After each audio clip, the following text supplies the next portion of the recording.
Savez-vous qu'il existe des plantes capables d'imiter d'autres plantes? Elles adoptent la couleur ou la forme de leurs feuilles avec une telle justesse qu'on jurerait qu'elles l'ont vue de leurs propres yeux. Pourtant, les plantes n'ont pas d'yeux. Alors que perçoivent-elles exactement? À quel sens peuvent-elles se fier? Et se pourrait-il qu'elles aient une conscience? For future, it will be necessary to understand these processes and especially the consciousness. What is it, not just in animals, humans, but what is it also in plants? Les succulentes seraient-elles, sans qu'on le sache, des mélomanes avertis? Un concombre souffre-t-il quand on le découpe? Et un cactus s'ennuie-t-il sur son rebord de fenêtre? Autrement dit, les plantes vertes seraient-elles plus intelligentes qu'on le pense? Et si c'était le cas, qu'est-ce que ça changerait?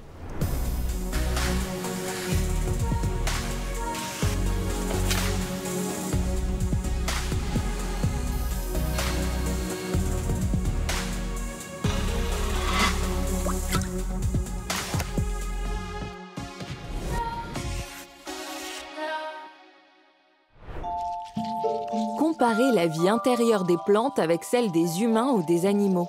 En voilà une drôle d'idée. Mais pas pour cet homme. Clive Baxter, ancien employé de la CIA et expert en détecteur de mensonges. Dans les années 1960, il a eu une idée. Que se passerait-il si on reliait une plante verte à un polygraphe? Après avoir branché les électrodes sur les feuilles de son dragonnier et l'avoir arrosé, il observe un tracé qui lui rappelle celui d'une personne éprouvant une brève émotion.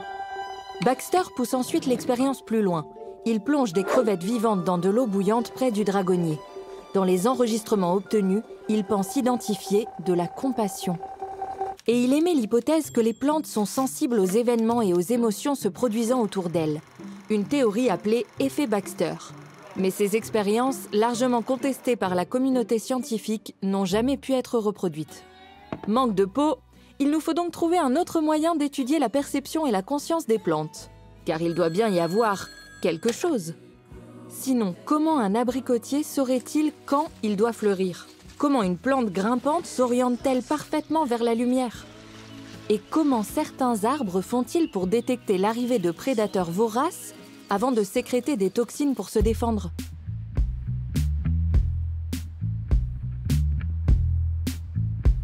Les plantes ont développé des stratégies absolument fascinantes pour s'adapter à de très nombreux écosystèmes, sans pouvoir bouger, sans pouvoir s'éloigner de conditions qui ne sont pas favorables. Prenons un exemple simple. Une feuille ou du gazon, un jour d'été, une matinée un peu fraîche, 4 degrés le matin, ça peut monter jusqu'à 36 degrés l'après-midi. Comment est-ce que la plante va pouvoir maintenir une fonction avec des variations de température aussi importantes? Pflanzen können ihre Umwelt sehr gut wahrnehmen. Sie können die Schwerkraft wahrnehmen, sie können gewisse Chemikalien von Schädlingen wahrnehmen, sie können Duftstoffe wahrnehmen, sie können Hindernisse erfühlen. Das heißt, sie sind sehr gut darin, eigentlich die Umwelt aufzunehmen und diese Wahrnehmungsfähigkeit auch in Handlungen zu übersetzen. Les plantes s'en sortent remarquablement bien quand il s'agit de détecter les changements de leur milieu et d'y réagir de façon appropriée. Mais comment font-elles au juste? En quelques dizaines d'années, on a fait de grandes découvertes sur la communication entre les végétaux. On sait aujourd'hui qu'elles se basent en grande partie sur leur perception chimiosensorielle. Ich befasse mich in meiner Arbeit mit dem Mais und der Mais ist eine wunderbare Pflanze, weil Duftstoffe sehr gut wahrnehmen kann und eben auch sehr stark reagiert auf Duftstoffe, indem selbst Duftstoffe produziert. Und so können wir die Duftstoffproduktion der Pflanze nutzen, ganz einfach festzustellen, wenn der Mais reagiert auf seine Umwelt. Und das ist natürlich ein wunderbares System, weil wir so eben diese Duftstoffinteraktionen sehr gut messen können, ohne die Pflanze zu zerstören. Ainsi, le maïs est capable de sentir, même sans nez.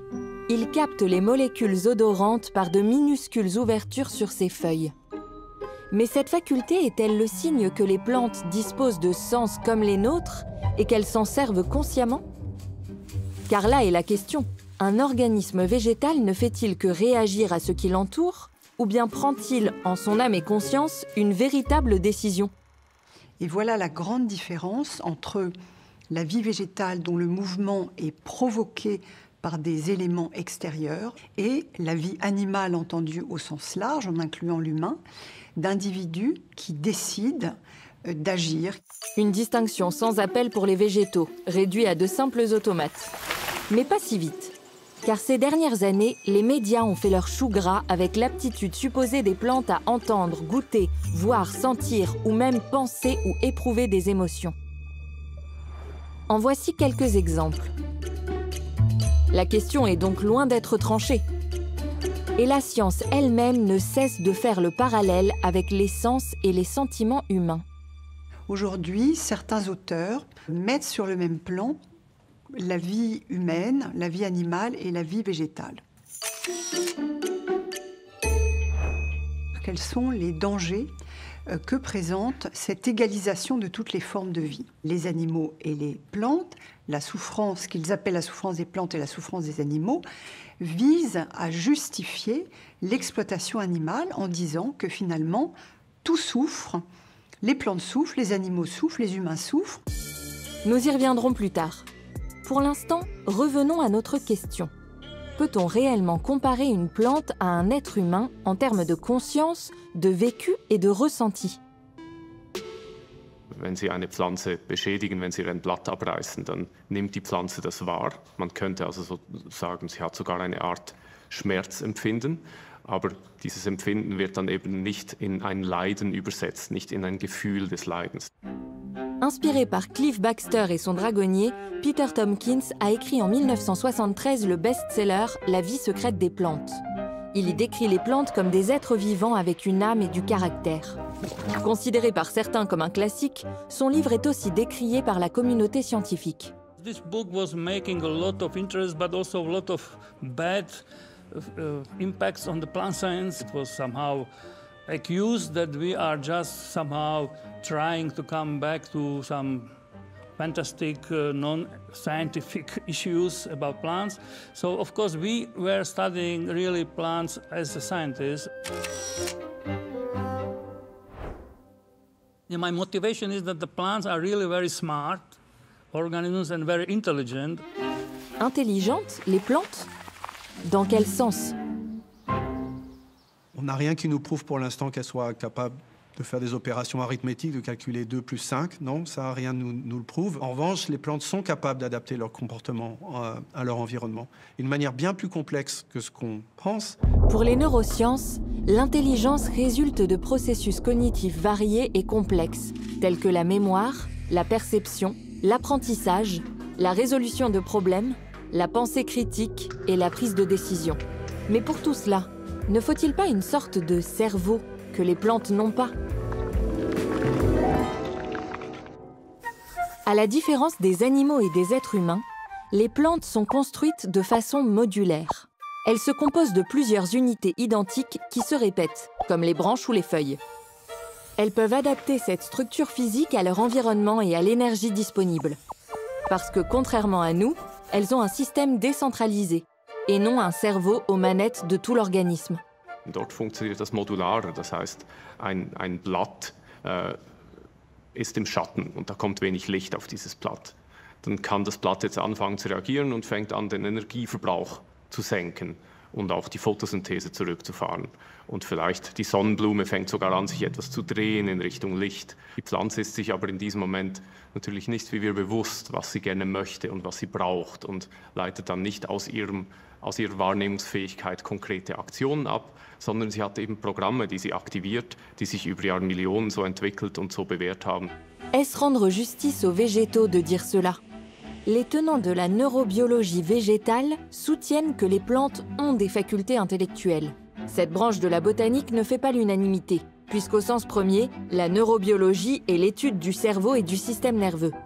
La neurobiologie végétale reprend l'idée de Darwin, qui disait que la structure racinaire des plantes présente des similitudes avec le cerveau d'animaux inférieurs. We studied plant roots in the last 30-40 years, and we could find a zone where these root-like processes are very active.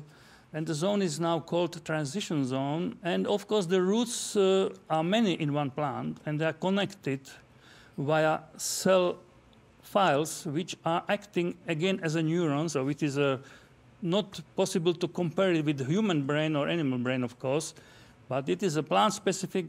Il n'y a rien dans la littérature de ce que qui me fait penser qu'il y a là un quelconque centre de commandement de la plante. Pas plus là qu'ailleurs. Les plantes sont formidables parce qu'elles sont construites complètement différemment de nous. Tous les êtres vivants sont intelligents. Et les plantes, dans ce cas-là, le sont aussi. Et peut-être même une simple cellule est intelligente. Si on prend la définition la plus basique, la capacité à intégrer des signaux de l'environnement et à les processer de façon à ce que la réponse qui sorte soit plus que la somme des signaux individuels. Voyons comment une plante va traiter ces signaux. Notre système nerveux fonctionne avec l'électricité. Les cellules végétales aussi communiquent avec leurs voisines via des signaux électriques. La plante peut ainsi réagir à ce qu'elle perçoit et transmettre au reste de son système des signaux qui vont se propager comme une vague. C'est un mimosa, et une des particularités du mimosa, c'est que si l'on touche ses feuilles, les feuilles vont se replier. C'est un mécanisme de défense. À la base de ces feuilles, il y a une structure qui s'appelle le pulvini, qui pourrait ressembler à un tube, un peu comme un tube de tuyau d'aspirateur. Et les cellules à l'intérieur de ce pulvini absorbent des liquides. Et donc, lorsqu'on touche la feuille, cela va induire un flux d'ions qui va induire un mouvement d'eau dans ces cellules. C'est ce mouvement d'eau au niveau cellulaire qui entraîne le repli de la feuille. Le Mimosa pudica est un grand favori des scientifiques qui cherchent à savoir si, plus qu'avoir une simple réaction à un stimulus, les végétaux peuvent aussi apprendre et prendre une décision, ce qui constituerait une forme d'intelligence et de conscience. Connaissez-vous le réflexe de Pavlov, étudié chez le chien? À chaque fois qu'une cloche tinte, de la nourriture arrive. Au bout d'un moment, le chien se met à saliver dès que la cloche retentit, même en l'absence de nourriture, car le chien a appris. Cloche égale nourriture. Et avec les plantes, ça donne quoi? L'expérience a été faite sur le mimosa, justement. On a utilisé un signal lumineux avant de le piquer avec un cure-dent. Rapidement, le mimosa s'est mis à replier ses feuilles dès le signal lumineux. Une réaction qui n'est pourtant pas prévue dans son programme. Comme un chien qui salive, la plante semble avoir appris. Alors, où est la différence avec notre façon d'apprendre? Ce qui est important de savoir, c'est que ce type de réponse ne signifie pas qu'il y ait une conscience ou un processing de l'information tel qu'on peut le voir chez les animaux. Donc il ne s'agit en aucun cas d'un processus d'apprentissage. Les plantes sont capables d'apprendre, dans le sens où, lorsqu'on les stimule avec une série de stimuli différents, elles vont adapter leurs réponses. Est-ce que c'est de l'apprentissage ou est-ce que c'est quelque chose qui émerge de la manière dont le système est construit à l'intérieur? Plutôt que d'apprentissage, parlons donc d'adaptation du mécanisme stimulus-réponse. À côté de ça, les plantes semblent posséder une forme de mémoire. Donc les plantes sont capables, par exemple, de savoir dans quelle saison elles se trouvent, en fonction des températures ou de la lumière. Elles sont aussi capables de prendre conscience de quelles saisons se sont déjà écoulées. C'est simplement une mémoire moléculaire en réponse aux stimuli de l'environnement. C'est difficile de faire des parallèles avec les sens qui nous sont propres à nous. L'anthropomorphisme peut facilement altérer l'objectivité et fausser les observations. Faut-il aussi, comme on l'entend souvent, parler gentiment à nos plantes vertes? La science est divisée à ce sujet. Certaines études affirment que parler aux plantes ou leur faire écouter de la musique les aiderait à mieux pousser. Pas nécessairement parce qu'elles apprécient les mots doux ou certaines mélodies, mais parce que les ondes sonores ou les vibrations de notre voix pourraient avoir un effet. Es gibt auch Experimente mit Lautsprechern und Musik, wo eben die Pflanzen dann besser wachsen, wo man herausgefunden hat, dass die Lautsprecher selbst natürlich Wärme abgeben und einfach ihre Umgebung leicht wärmen und dass das dann die Pflanzen besser wachsen lässt.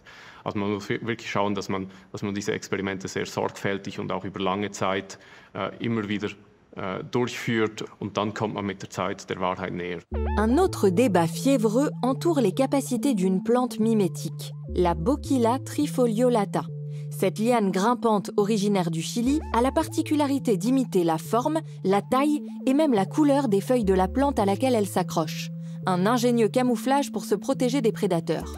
Comment l'expliquer? peut-elle voir ce qui l'entoure? Les plantes perçoivent la lumière. Elles disposent de photorécepteurs comme nous. Pour autant, elles ne voient pas le monde comme nous, faute d'un système nerveux qui transforme ces stimuli lumineux en images. Alors comment une plante grimpante, qui ne voit pas les autres feuilles, fait-elle pour les reconnaître et les copier si fidèlement? On a un certain nombre d'hypothèses qui sont plus ou moins farfelues, je dirais. Certaines on pense qu'il y a des composés volatiles qui seraient présents autour. Selon cette hypothèse, de minuscules organismes en suspension dans l'air pourraient transmettre un peu d'ADN de la plante hôte à la Bokila grimpante, qui va s'en servir pour son numéro de caméléon. Rien n'a encore pu être prouvé. La neurobiologie végétale, elle, voit l'affaire d'un autre œil, au sens propre. We were thinking about the concept of plant ocelli. And in this concept, the cells of epidermis are acting as a kind of eye, but it is called ocelli because it's not proper eyes. Ocelli we have in algae, and they serve as a signal to guide them to the light. And we know that the plants have some kind of evolutionary origin in algae, and if the algae can see or have some kind of vision, it would be very surprising that the plants would lose this ability. L'idée que d'une façon ou d'une autre, la Bokila voit le monde s'est imposée après une étude où on l'a enfermée avec une plante artificielle. Là aussi, elle a imité la forme des feuilles. Pour les neurobiologistes végétaux, cela réfute l'hypothèse selon laquelle la plante reconnaît des composés volatiles ou des informations génétiques, car une plante en plastique n'a aucun ADN. Mais d'autres spécialistes restent sceptiques et argumentent que l'expérience comportait plusieurs failles. Pour l'heure, aucune théorie n'a pu être prouvée et les plantes mimétiques gardent le secret de leur art. Le débat se poursuit quant au système sensoriel végétal, sa ressemblance avec celui des humains ou des animaux et surtout quant au traitement des stimuli par la plante. Car dans la quête d'une conscience végétale, tout ramène à ce point. Que deviennent les informations qu'une plante perçoit? Wenn Maispflanzen einen Duftstoff wahrnehmen, dann führt das zu einer direkten zellulären Reaktion. Wenn wir einen Duftstoff wahrnehmen, dann ist das was ganz anderes. Dann führt das zu Reizen in unserem Gehirn. Dieses Duftstoffsignal führt dann zu emotionalen Reaktionen. Wir haben Gefühle, vielleicht kommen Erinnerungen hoch, vielleicht werden Bedürfnisse geweckt. Une odeur peut faire surgir des souvenirs d'enfance, comme la tarte aux pommes de mamie, ou bien faire remonter des souvenirs difficiles si l'odeur est associée à une expérience traumatique. Si les odeurs et la mémoire sont si intimement liées, c'est à cause de notre cerveau. Quand on perçoit une odeur, plusieurs zones s'activent simultanément dans notre système limbique, qui joue un rôle dans l'apprentissage, les émotions et la mémoire. Chez les plantes, le système limbique n'existe pas. Mais peuvent-elles malgré tout éprouver de la douleur? Que sent cette tomate lorsqu'elle est dévorée vivante? La plupart des chercheurs en physiologie végétale vous diront « pas de cerveau, pas d'émotion, donc pas de souffrance ». Or, la souffrance, en tant qu'expérience subjective de la douleur, est l'une des clés de la notion de conscience. It is obvious that every organism is having something like feelings or pain, but it is again different version. So the plants, if they are wounded, they immediately start a response, a wound repair, and they start to heal wounds. It is maybe not good to term it pain because it is now connected to humans and maybe animals. So even pain for animals was forbidden for many years, and even pain for newborn babies, was forbidden. There was a theory that the babies still don't have feeling of pain because they still develop the centers in brain which are necessary. But now we know that the babies also feel pain. Il a sa théorie sur le traitement de la douleur par les plantes. Plants is providing some organs which should be eaten, and these are fruits. The fruit is provided to animals and humans to eat them and to spread the seeds. The fruit is full of anesthetics, ethylene. So the plant is also providing it, but it knows it will be eaten alive. Cette hypothèse que les fruits renferment un anesthésiant parce qu'ils seront mangés vivants reste à prouver. Ce qu'on sait, c'est que l'éthylène joue un rôle dans la maturation des fruits et qu'à très haute concentration, il a un faible effet anesthésiant. Mais rien n'indique que la dose présente dans les fruits a cet effet. Ni que les plantes ont sciemment développé cette caractéristique. La douleur des plantes reste une question épineuse pour la science. Récemment, une étude a montré qu'en cas de stress, par exemple quand on coupe leurs feuilles, les plants de tomates font un bruit. Serait-ce des cris de douleur ?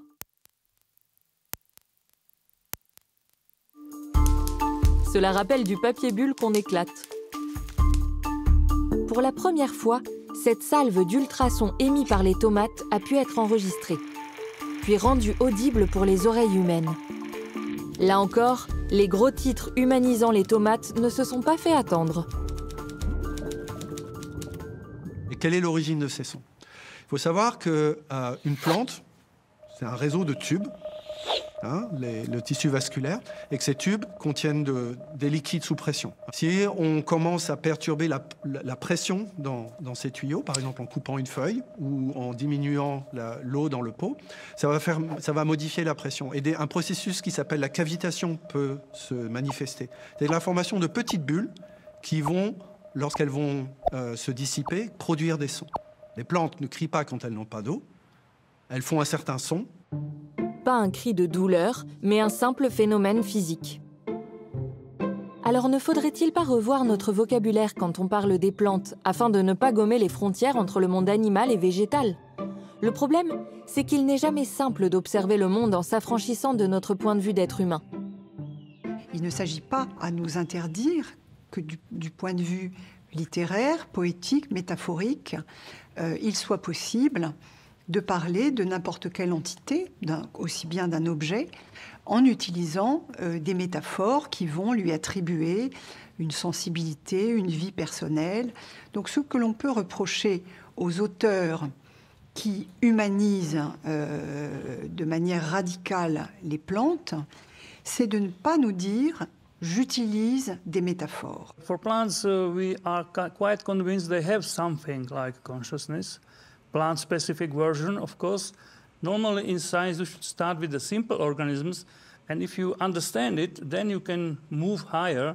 But with these neurosciences, we started with humans, and the problem is most of these terms like feelings, pains are now connected to humans. Il est aujourd'hui admis que les plantes ne sont pas bêtes à manger du foin et qu'elles ont une forme de conscience. Est-elle assez développée pour parler de conscience de soi ? Wir Menschen definieren Selbstwahrnehmung als die Fähigkeit, uns selbst im Spiegel zu betrachten und dann einen Gedanken zu formulieren. Ich bin, ich existiere. Wenn wir das auf einer basalen Ebene anschauen, dann ja, können das Pflanzen auch. Eine Pflanze, die kann messen, wie viel Zucker sie über den Tag ansammelt durch die Photosynthese und kann dann diesen Zucker oder diese Stärke über die Nacht so einteilen, dass sie gerade bis am nächsten Morgen reicht, um ihre eigene Funktion zu erhalten. Aber das ist einfach nicht das Verständnis, das typischerweise die Menschen haben von Bewusstsein. Il semble qu'on ne puisse pas parler de conscience s'il n'y a pas un sujet qui ressent ces expériences comme étant les siennes propres. Comme on le dit en philosophie, de vivre sa vie en première personne. Si on prouvait l'existence d'une vraie conscience de soi chez les plantes, qu'est-ce que ça changerait ? Faudrait-il remettre en cause la culture intensive des salades, voire arrêter de consommer des végétaux ? Sans l'exploitation des ressources végétales, l'humanité serait perdue. Les plantes nous nourrissent, captent le CO2, sont à la base de nombreux médicaments. On n'aurait ni vêtements, ni pneus en caoutchouc, la liste est longue.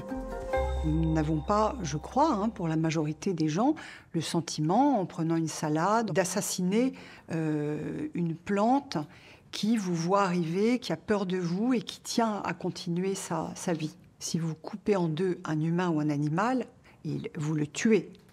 Si vous coupez en deux une plante, eh bien, vous pouvez faire deux plantes. Everybody now is still convinced that they don't have a pain, that you can eat as much as you want and they have no pain. But if we, after 50 years, we will have evidences, very strong one, then these people will have some trouble.